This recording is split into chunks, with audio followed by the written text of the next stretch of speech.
badly wounded in a large explosion in Beirut. Our prayers go out to all the victims and their families. The United States stands ready to assist Lebanon. We have a very good relationship with the people of Lebanon, and we will be there to help. It looks like a terrible attack. I also want to provide the latest on Tropical Storm Isaias. Approximately 600,000 are without power along the East Coast, and utility companies are working around the clock to restore service as quickly as possible. I spoke to Governor Cooper, I spoke to Governor DeSantis, and I spoke to all of the people at FEMA, and they're working very hard. Coastal areas in the storm's path can expect to see the storm surge and rip currents, while inland areas could see flooding and very, very high winds. FEMA is responding to states that have requested the assistance. We have a list of those states. We can give them to you in a little while. And my administration is monitoring the situation very closely. We have the military on guard, but we have FEMA is there in all cases. Corps of Engineers is ready if needed. The Army Corps of Engineers, very talented people. I urge everyone in the storm's path to remain alert and to follow the guidance of your state and local authorities. I now want to update you on the path forward having to do with the China virus. Before I do that, I want to give you some numbers, which are rather spectacular, that just came out. The manufacturing index of the Institute for Supply Management, that's ISM, most of you know it by ISM, increased for the third month in a row, rising nearly 2 points in July to 54.2. That was fantastic. The highest reading since March of 2019. This is remarkable considering the survey was conducted throughout July and showed significant improvement despite the Southwest, in particular, virus hotspots. The ISM measures, and it's a very strong measure, of new orders rose 5 points in July to 61.5, and its highest reading that would be since September of 2018. That's a big number. Since the April low, new orders are up over 34 points, which is the largest increase in the history of the ISM, dating back all the way to 1948. So 34 points, that's the largest since 1948. Similarly, the ISM's measure of production is up 35 points from its April low to a reading of 62.1, which is the largest three-month gain in over 70 years. That's some number. These were somewhat surprising, but I've been saying we're doing well, and those numbers are really spectacular. Automobile sales, likewise, are a key factor in the resurgence of manufacturing since the March low of 8.8 million units, with sales and all of the numbers that are going up stunningly. It's 65% increase since then to 14.5 million units, which is a massive number. The great strength and great news is really for states like, in particular, Michigan and Ohio, South Carolina, Pennsylvania, very good, Florida, a little bit. These are great numbers, record-setting numbers. The strength in new car sales is also evident in the used car market, where soaring demand, literally soaring demand, is putting upward pressure on the used car prices. This is a leading indicator of the motor vehicle industry. The need to restock depleted shelves will further galvanize the factory sector, and we think very substantially based on the numbers. We're very, very happy with these numbers, and I think most people are anywhere from surprised to shocked by these numbers in a very positive way. Economy-wide inventories crashed at a near $320 billion annualized rate last quarter. A crash in that case means a good thing, not a bad thing. That's the largest drop ever on record, ever. Home builder sentiment likewise is soaring, as our home sales sentiment is now higher than last year, and new homes recently made a 13-year high. So we have a 13-year high in new home construction. New business applications are very strong. That just came out. The widely followed Atlanta Fed GDP, and it's something that they have just come out with now, forecasts the new data point and incorporates it into quarterly estimates. It looks like it's showing a 20% annualized growth in the current quarter. So 20% in the current quarter, we'll take that all day long. Let's see if that's right. That's a projection. So we'll see if that's right. The Atlanta Fed, very respected. The virus, back to that, we are continuing to monitor and monitor in particular hotspots across the south, southwest, and the west. And we're seeing indications that our strong mitigation efforts are working very well, actually, especially to protect those who are most at risk, which has really been our primary focus for ever since we've gotten to understand this horrible, horrible plague that's been unleashed in our country by China. As of yesterday, cases are declining in 70% of the jurisdictions compared to 36% last Monday. That's a big, big number. 11 out of 13 states with the positive rate above 10% have seen a decline in daily cases since mid-July. In other states, the data suggests that the need for continuing vigilance always is strong, even though the numbers are getting very good. States that have a test positivity rate between 5 and 10%, and in the states with the lowest positivity rates, we also see slight increases in daily cases, and a couple of them. We must ensure that these states do not become new flare-ups, so we're watching them very, very closely. Fortunately, thanks to substantial improvements in treatment and the knowledge we have gained about the disease itself, the recent rise in cases has not been accompanied by a significant increase in deaths. Fatalities nationwide are at roughly half the level of the April peak. So the number of deaths or fatalities are at half the level. One is too much, one death, because this should have never happened to us. It should have been stopped very easily by China in Wuhan. Thanks to our major advances in treatment, we've seen vast improvements in recovery rates across all age groups. Compared to April, mortality rates are 85% lower among individuals aged 18 to 69 and 70% lower among individuals over 70 years old. We've also made significant strides in sheltering those at highest risk, especially the elderly. Approximately 85% of all current cases are individuals under the age of 65. Just getting some very accurate numbers on this.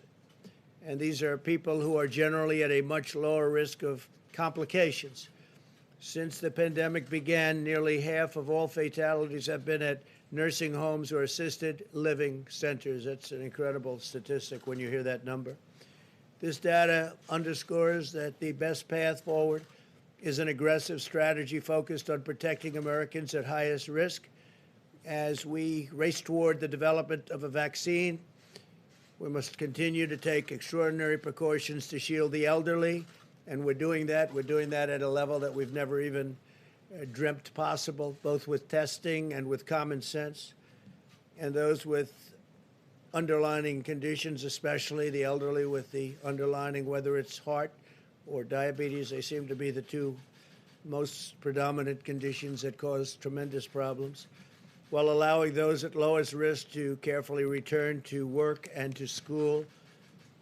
Where embers flare up, we must engage immediately, and that's what we're doing. This is the science-based approach, and that's good with us, working very hard on that. An extended lockdown would fail to target resources at the highest risk populations while inflicting massive economic pain, long-lasting damage on society and public health as a whole. So there won't be lockdowns, but we watch specific areas. We're very careful, and we're putting out embers, we're putting out flames. When you look at what's happening with Miami, and the numbers are going down, but Florida is going down very significantly. Texas and California are going down rather significantly. On telemedicine, as we discussed the last time, and as I said numerous times during this day, it's an incredible thing that's happening. A central part of our effort to protect the elderly is to greatly expand access to telehealth so seniors can be treated from the safety of their homes. And that's what's happening. The number of Medicare beneficiaries using telehealth increased from roughly 14,000 a week to nearly 1.7 million. So from 14,000 to 1.7 million per week in total. 10 million Medicare beneficiaries have accessed telehealth services since the pandemic began. That's a tremendous thing that's happened with telehealth. As we shelter those at high risk, we are also pouring every resource at our disposal into the development of therapies and vaccines. 2 vaccine candidates are currently in the final stage of clinical trials, with several more vaccine candidates entering phase 3 in the coming weeks, and you've read and seen what's happened today. Today's news was very exciting. Through Operation Warp Speed, we're also mass producing all of the most promising vaccine candidates, and we're determined to have a vaccine very quickly. We think we're going to have something very soon. We have great companies. These are among the greatest companies in the world. But right now, they don't like me so much because I'm forcing them to drop drug prices, prescription drug prices, very massively. Some of these companies are involved in that. Some of them aren't. We're having you'll see a tremendous drop in price. We're using favored nations. We're using the rebates. We're using everything. So long I've heard about how wealthy the middlemen are. They call them the middlemen. And they are very wealthy. Nobody even knows who they are, but they're very wealthy people. And we're doing the rebates. We're doing purchases from other countries, like Canada, which buys drugs for much less money than the United States is allowed to under a very bad system. I don't call it archaic. I call it bad because it's meant really for drug companies to get higher prices. But under the system of matching that we have, if Germany has a pill for 10 cents and ours is $2, we're allowed to say we want favored nations and we want the pill for the same. The same as the lowest country in the world. If they sell to one country lower than anybody else, that's the price we're going to get. Drug companies aren't too happy about that. Big Pharma. We've also dramatically accelerated the availability of plasma therapies, steroid treatments, antivirals, and other therapies to treat the illness. Today, the NIH, we're very exciting, announced that they're beginning the trial of 2 new antibody treatments, which will take place in 40 cities across the country. We're going to move very quickly. Results look very good already, incredible results. More than 230 clinical trials for potential treatments are underway, and we've secured 500,000 courses of treatment for remdesivir. We're really doing a job with it, and it's helping a lot of people. That's why you see the fatalities and mortality numbers looking very good, relatively speaking, that is. But that's for American hospitals through the month of September. So we have remdesivir at a very high level for hospitals through the month of September. That's big news. The United States also is far and away the most robust testing capacity in the world. Testing has been incredible, what we've been able to do. Nobody's even close. Since March 12th, we've increased daily testing by 32,000%. How's that? 32,000%. Somebody would say that must be a typo. It's not a typo. 32,000%. We now have conducted over 61 million tests nationwide, averaging over 820,000 tests per day and nearly 5 million tests per week. And now that we're understanding the virus, we're understanding very much what we're doing with respect to who it affects, who it's destroying, and who gets away with it, like young people, very young people. We'll be having some interesting statements having to do with testing and focus testing. I call it focus testing. By comparison, Mexico, so we're doing numbers that are incredible, but by comparison, Mexico, as you know, the president was here, he's a great guy, but their numbers are much different. They do about 1 million tests. France has done 2.9 million tests. Canada's around the 4 million mark. Australia's around the 4 million mark. The United States is testing more people in a single week than, in many cases, large segments or large, well-known countries all put together. It's been an amazing achievement, the testing and the quality of the testing also. And now we're doing testing where you can have results in 5 minutes, and 7 minutes, and 15 minutes, as opposed to waiting to come back from labs, for it to come back from labs. Over the last several weeks, HHS has opened surging testing sites in Baton Rouge, New Orleans, Phoenix, Miami, Jacksonville, Florida, McAllen, Texas, Bakersfield, California. And this week we're opening new surge sites in Houston, Texas, Atlanta. To date, more than 130,000 tests have been conducted at these sites. Last week, the FDA also authorized the first 2 tests that display an estimated quantity of antibodies present in the individual's blood, which is a big deal, allowing us to learn more about the immune response. FEMA and HHS has worked with the private sector to deliver more than, we have new numbers, more than 200 million N95 masks, 855 million surgical masks, 36 million goggles and face shields, 364 million gowns and coveralls, and 21 billion gloves. Billion. Can you believe that? Billion gloves. And we distribute that to the governors, different states, and when we get on the phone with them, they're very happy, that I can tell you. No complaints from any of them. They're very, very happy. What they say to you separately maybe will change for political reasons, but they are very happy with the job we've done. In our national stockpile, we've tripled the number of N95 masks on hand to more than 40 million, tripled the number of gowns to 15 million, and quadrupled the number of ventilators to nearly 70,000.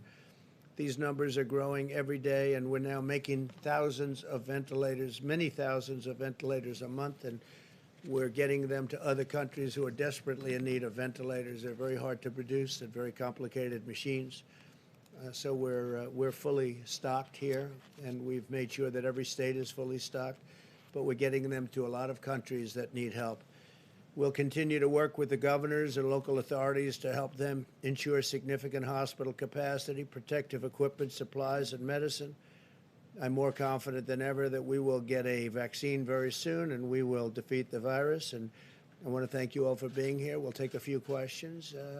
Yeah, please. I wanted to ask you about Kodak. You had a big announcement the other day about getting Kodak into the pharmaceutical business, but the SEC is now investigating what happened. Can you say a word or two whether you think that there might have been some kind of a problem in terms of how those arrangements were made? Is there any grounds for concern from your perspective? No, I don't know. I wasn't involved in the deal. The concept of the deal is good, but I'll let you know. We'll do a little study on that. We'll find out. If there is any problem, we'll let you know about it very quickly. But I wasn't involved in it. It's a big deal. It's a way of bringing back a great area, too, in addition to pharmaceuticals. Kodak has been a great name, but obviously pretty much in a different business. And so we'll see what that's all about, but we'll let you know very quickly. Yeah, please. I just want to follow up before I ask a coronavirus question on Lebanon. You called this an attack. Are you confident that this was an attack and not an accident? Well, it would seem like it based on the explosion. I've met with some of our great generals, and they just seemed to feel that it was. This was not some kind of a manufacturing explosion type of event. This was seems to be, according to them, they would know better than I would, but they seem to think it was a attack. It was a bomb of some kind, yes. Interesting. And on coronavirus, you've talked a lot about, when you talk about the mortality rate, the deaths as a proportion of cases, which I understand that is significant when you look at how deadly the virus is or how good a country does at keeping people alive who get infected. But when you're talking about the scope of this virus, when you look at the percentage of the population that's died, there's only 3 countries that have more deaths than the U.S. So how do you explain that why the percentage of the population who's died is so much higher in the U.S.? Well, I think actually the numbers are lower than others. I'll get back to you on that, but we proportionately are lower than almost all countries. We're at the bottom of the list. And we're, relative to cases also, we're at the bottom of the list, which is a good thing being at the bottom of the list. But I can get back to you. We have about 4 or 5 different lists on that, and we're generally speaking at the very bottom of the list. So I'll get back to you. When I look at the Johns Hopkins, Coronavirus Resource Center on their website, it says the most affected countries, when you look at deaths per 100,000 people, the population, so how many people the population have died, you have the UK, Peru, Chile, and then the US. Canada has 8,000, 9,000 deaths. Obviously, they're smaller than us, but that's only 6% of the population. That's 6% of our total cases. So why aren't the deaths so much higher in the US? Well, a lot of our numbers were based on New York had a very tough time, as you know, New York, New Jersey, that area. And when you take them out, just as an example, take a look at Florida relative to New York. That's not to say anything wrong with New York. It was just a very tough place. People are close together. It's crowded. It's not easy. But when you take that out, our numbers are among the lowest. And even with it in, I will get back to you, but we have among the lowest numbers. They've done a fantastic job on it. Yeah. Go ahead. Yes, Mr. President. I would like to ask a question about the election, but one thing on unemployment first. Are you considering taking executive action to extend or rather reinstate the unemployment benefits that expired last week if Congress can't get a deal by the end of the week? Yes. And as a general point, what rate then would you want in there? A percentage or flat rate? We are looking at it. We're also looking at various other things that I'm allowed to do under the system, and such as the payroll tax suspension. And so we're allowed to do things. We're talking with the Democrats. They seem to be much more interested in solving the problems of some of the Democrat-run states and cities that have suffered greatly through bad management. I mean, really bad management. So that seems to be where they're looking for $1 trillion to help out with cities that are run by Democrats, in some case radical left Democrats, that have not done a good job. I appreciate today the Wall Street Journal said very good things, that we did a great job in Portland by having our people go in, Homeland Security, Chad Wolf and the folks. We went into Portland, and we've done a great job, and they had that in an editorial that we really won that situation. But we want the whole, we did save the courthouse. The courthouse was going to be burned down or knocked down. It was in tremendous danger. We went in, we took care of it, and we appreciated what the Wall Street Journal said. As far as the various things that I may or may not sign, I may not have to sign. I mean, progress is being made, as you know very well, in the Hill. We'll see what happens. But I have the right, including the payroll tax suspension. We may do some things. We want to take care of the eviction problem. People are being evicted very unfairly. It's not their fault. It's China's fault. It's not their fault. And people are being evicted, and we can do that with an executive order. So if we don't get, and we want to do it relatively quickly. I mean, even from the standpoint of COVID, people get evicted and then they go into shelters, and there are thousands of people in the shelters. And this is not a time, you never want to be in a shelter, but this is not a time to be in a shelter with the COVID. They catch it, they get it, and it's no good.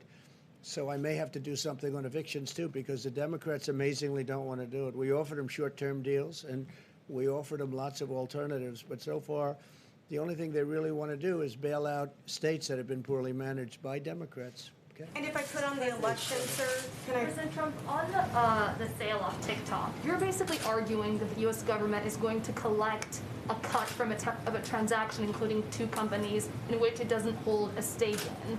That's unprecedented. That's never happened in U.S. history before, and the administration has offered very little explanation about how that's going to work.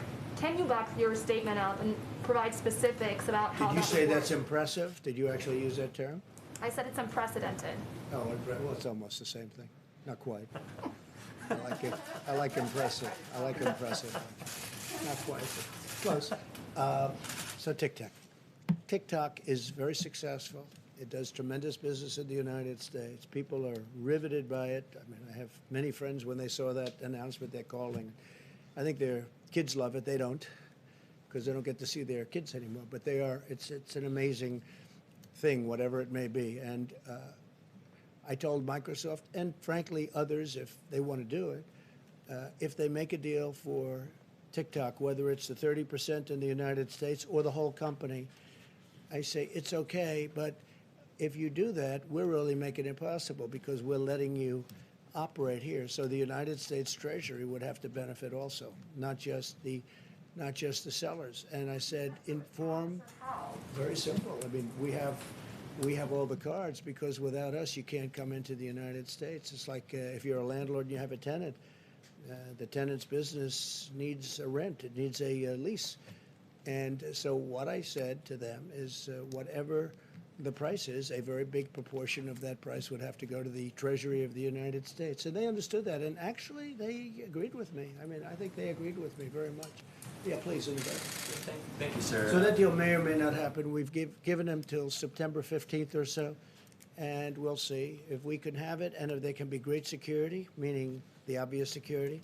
Microsoft would be a company that would be good in that respect, or approved in that respect at many levels, including working with the Department of Defense, and they have very high-level approvals. So it would be good, but there are other companies also. Yes, please. Thank you, sir. Have you or anyone in the administration reached out to other companies aside from Microsoft to see if they're interested? No, we've had other companies call us. Microsoft called me directly, and we've had other companies call. I don't know where they are. It sounds like Microsoft is along the way of doing something. I don't blame them. It'd be, it's a great company. It's really a great company. But we cannot take the security risks of any of those companies, including Huawei, which, as you know, we put a halt to.